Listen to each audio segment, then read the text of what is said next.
ఏ నిమ్మకాయ పులిహోర చూడంగానే తినాలనంత నోట్లోకి వాటర్ వస్తాయి కదా! అంత బావుంటుంది మరి. నిమ్మకాయ పులిహోర అంటే ఇష్టపడని వారు ఎవరైనా ఉంటారా చెప్పండి?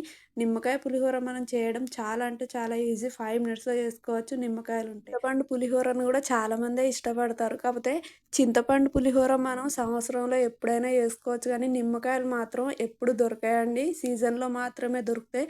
ఒకవేళ ఎప్పుడు దొరికినా గూడా రేట్ మాత్రం చాలా ఎక్కువుంటది. ఒకవేళ ఎక్కువ రేట్ పెట్టి తీసుకున్నా గూడా అందులో అంత జ్యూస్ ఉండదండి. సీజన్‌లో వచ్చిన నిమ్మకాయలకు మాత్రమే ఎక్కువ జ్యూస్ ఉంటది. అయితే ఈ నిమ్మకాయలున్నప్పుడు మాత్రమే నేను చూయించినట్టు ఒకసారి చేసుకోండి. టేస్ట్ మాత్రం చాలా అంటే చాలా బావుంటుంది. ఫస్ట్ అన్నం వండి పక్కన పెట్టుకున్న తర్వాత స్టవ్ పైన మంచి వెడల్పాటి కడాయి ఒకటి పెట్టుకొని, అందులో కాస్త ఆయిల్ వేసి, ఆయిల్ మంచిగా వేడైన తర్వాత ఇలా పోపు గింజలు వేసుకోవాలండి. ఈ పోపు గింజలు కూడా కాస్త ఎక్కువే వేసుకోవాలి. ఎందుకంటే ఈ పోపు గింజలు చూడ్డానికైనా, తింటే నోట్లో టేస్ట్‌కి కూడా చాలా అంటే చాలా బాగుంటాయి. పోపు గింజలు మంచిగా చిటపటలాడేటప్పుడు కట్ చేసిన మిరపకాయలు గూడా వేసుకొని, కాస్త సాల్ట్ వేసి, కరివేపాకు గూడా వేసుకొని మంచిగా కలుపుకోవాలండి. పచ్చిమిరపకాయలు, కరివేపాకు ఆయిల్‌లో మంచిగా ఫ్రై అయిన తర్వాత, ఇప్పుడు పల్లీలు వేసుకొని, పల్లీలు కాస్త చిటపటలు అనే శబ్దం మనకు వచ్చినప్పుడు వెంబడే మనం వండి పక్కనుంచుకున్న అన్నం వేసి కలిపేస్తే సరిపోతుందండి.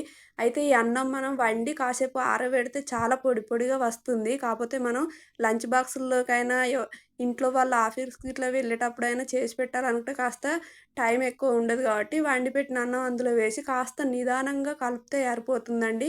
మెతుకు మెతుకు అస్సలే విరగకుండా చాలా నిదానంగా, సున్నితంగా కలుపుకోవాలి. అలా కలుపుకున్న తర్వాత చివర్లో మనకు టేస్ట్‌కి సరిపడా సాల్ట్ ఉందో లేదో ఒకసారి చెక్ చేసి చివర్లో కాస్త సాల్ట్ వేసుకొని మరొక్కసారి కలిపి, ఇలా స్టవ్ ఆఫ్ చేసే ముందు మనం నిమ్మకాయ రసం తీసి పక్కనుంచుకుంటాం గదా! ఆ నిమ్మకాయ రసం వేసి మరొక్క 2 నిమిషాలు స్టవ్ పైన మంచిగా అన్నం చిటపటలాడేదాకా కలుపుకోవాలండి. అంతే అన్నానికి మొత్తం ఈ నిమ్మరసం బట్టి చాలా అంటే చాలా పుల్ల పుల్లగా, టేస్టీగా చాలా బాగుంటుందండి. మీరు గూడా తప్పకుండా ట్రై చేయండి. ఒక్కసారి ఇలా కలుపుకున్న తర్వాత స్టవ్ ఆఫ్ జేసి మనం పిల్లల లంచ్ బాక్స్‌కైనా, ఇంట్లో వాళ్ళ ఆఫీస్‌కి వెళ్ళేటప్పుడు వాళ్ళ బాక్సుల్లోకైనా పెట్టేసి, మనం గూడా ఇంట్లో ఎప్పుడైనా వేసుకొని తింటే ఉంటది. చాలా అంటే చాలా బాగుంటదండి. మీరు గూడా తప్పకుండా ట్రై చేయండి. చూడండి మీరే ఎంత బాగుందో. ఆ వేడన్నం గూడా అస్సలు ముద్ద ముద్ద అవ్వకుండా కలిపే విధానాన్ని బట్టే మనకి పులిహోర వస్తుందండి. ఒకవేళ ఆగమాగం ఎగిరితం మీద కలిపేస్తే మాత్రం జిగురు జిగురు అయిపోతుంది మెతుకు. అలా గాకుండా ఇలా నిదానంగా కలుపుకొని సర్వ్ చేసుకోండి.